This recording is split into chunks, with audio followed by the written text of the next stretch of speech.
लिपुलेको म्याटरमा भारतले दियो नेपाललाई कडा जवाब। यसरी भारतले नेपाललाई जवाब दिन्छ भनेर प्रधानमन्त्री बालेन शाहले कहिले सोच्नु भएको थिएन।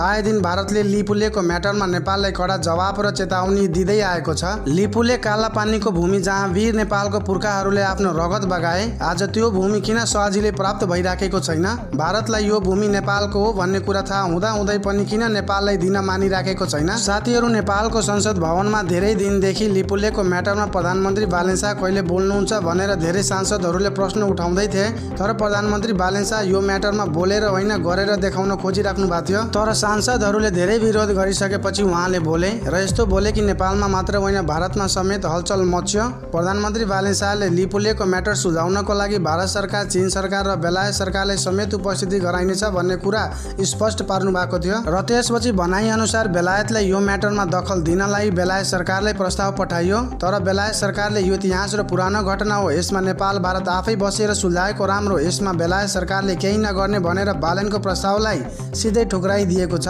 यो खबर भारतले थाहा पाइसकेपछि भारत सरकारको विदेश मन्त्रीको प्रवक्ता रणधीर जायसवालले यो लिपुलेको म्याटर नेपाल भारत बीचको हो, यसमा कुनै तेस्रो पक्षको दखल अस्वीकार्य हुनेछ, किनभने यो हाम्रो आपसी मामला हो भनेर कुरा स्पष्ट पार्नु भएको छ। यसको मतलब भारतले सुगौली सन्धिलाई मान्दैन, भारतले आफैले बनाएको आफ्नो भूमिको सिमानालाई मान्दछ।